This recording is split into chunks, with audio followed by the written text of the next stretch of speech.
Hello friends, मैं धारणा शर्मा स्वागत करती हूँ आपका आपके अपने यूट्यूब चैनल संस्कृत दीक्षा में।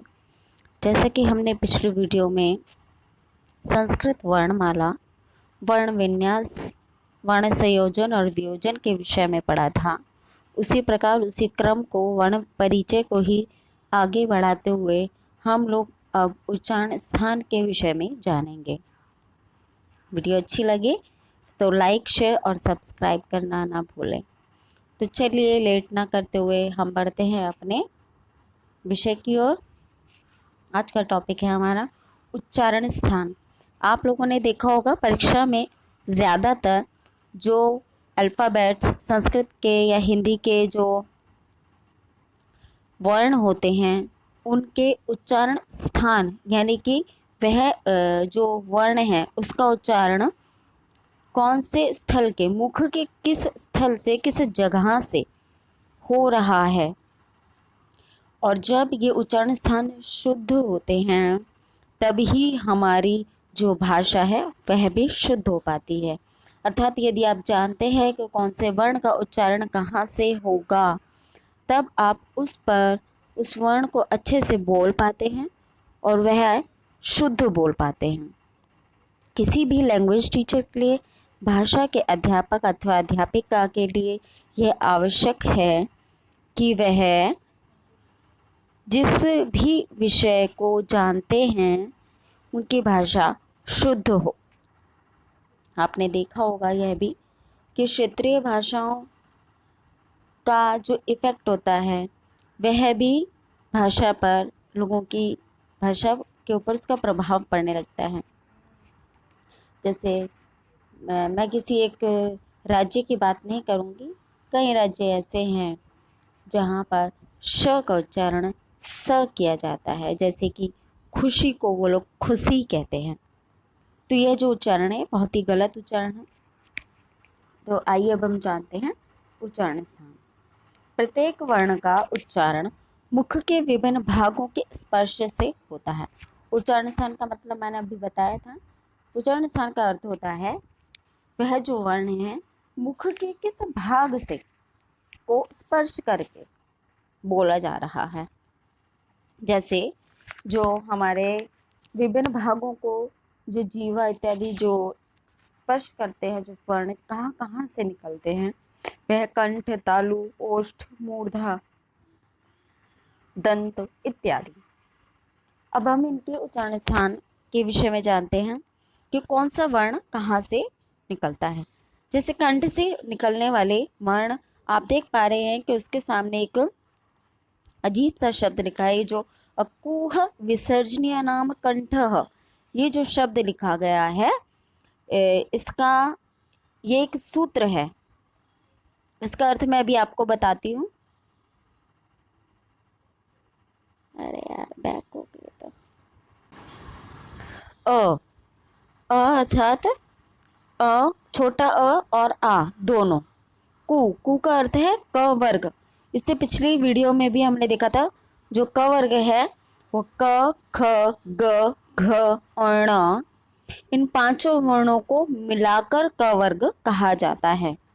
तो अ, क वर्ग, ह और विसर्ग, इसका उच्चारण स्थान कंठ है।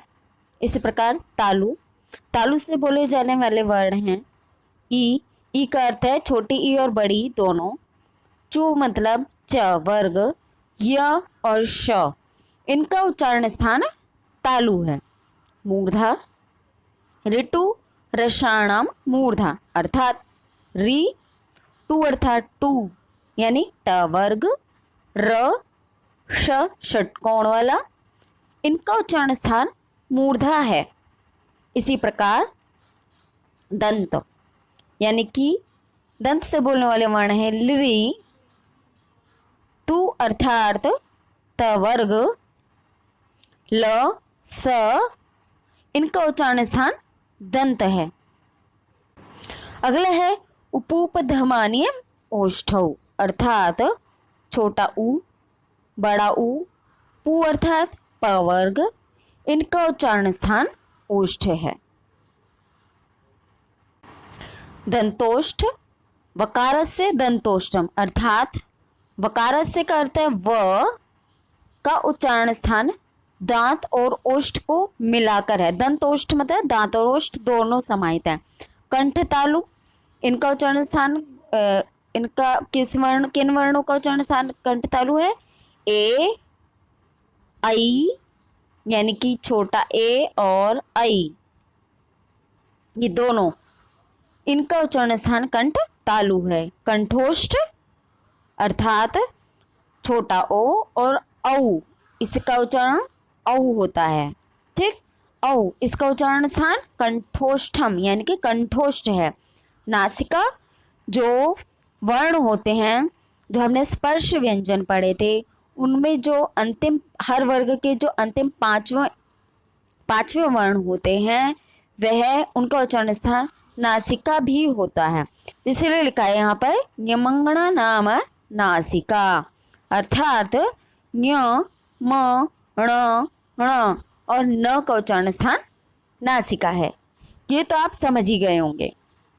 लेकिन अगर इन सूत्रों को याद ना किया जा सके, कोई यदि संस्कृत में इन्हें याद ना कर पाए, तो क्या हम इसको याद नहीं कर सकते? ऐसा नहीं है। हम इनको, क्योंकि हिंदी और संस्कृत में इनका उच्चारण स्थान सेम है, इक्वल है, इनमें कोई अंतर नहीं है, इसलिए इनका उच्चारण स्थान याद करने का एक तरीका और है, वह शॉर्ट ट्रिक है। ये छोटी सी पोयम अगर आप याद करें तो आपको बहुत ही इजी पड़ेगी। अकह विसर्ग कंठराम, अकह मतलब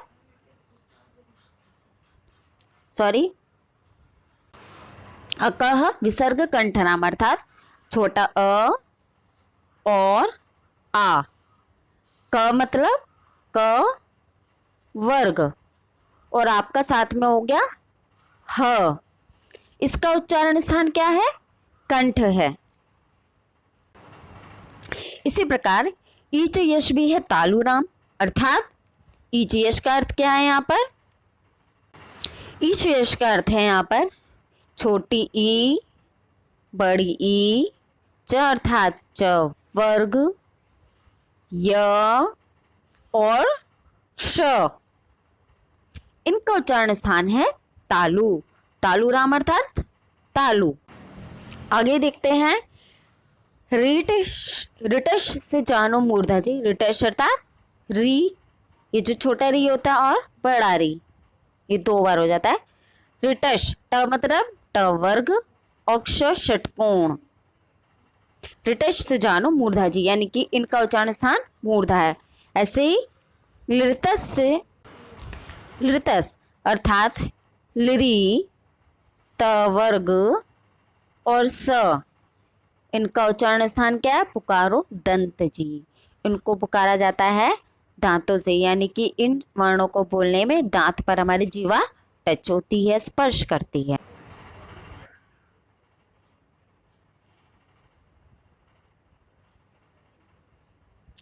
उप आते हैं ओष्ठ में, अर्थात छोटा ऊ, बड़ा ऊ और प वर्ग, ये बोले जाते हैं ओष्ठ से। आप बोल के देखिए ऊ, ऊ, प, तो इसमें आपके जो ओष्ठ हैं वह बहुत ज़्यादा एक्टिव हैं। केवल व दंतोष्ठ में, और जो केवल व है इसका उच्चारण दंतोष्ठ है। ए आई कहें कंठ तालु, ए और आई का उच्चारण स्थान कंठ तालु है। ओ औ कहें कंठोष्ठ दंतोष्ठम, ओ और औ दंतोष्ठ से बोले जाते हैं।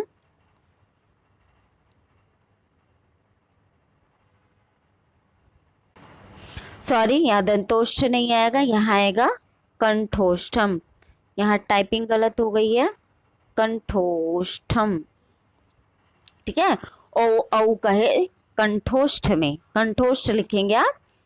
ठीक, नासिका में पंचमाक्षर अर्थात जो वर्ग है, प्रत्येक वर्ग का जो पांचवा अक्षर है वह आपका आता है, नासिका से भी बोला जाता है।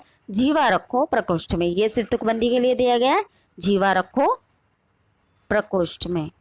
ओके, अगर आपको वीडियो अच्छी लगी हो तो लाइक शेयर सब्सक्राइब करना ना भूलें। सब्सक्राइब करने के बाद में बेल आइकन को बजी हुई घंटी पर लगा दीजिए, ताकि जब भी कोई नए वीडियो अपलोड हो तो नोटिफिकेशन आपके पास आ सके। धन्यवाद।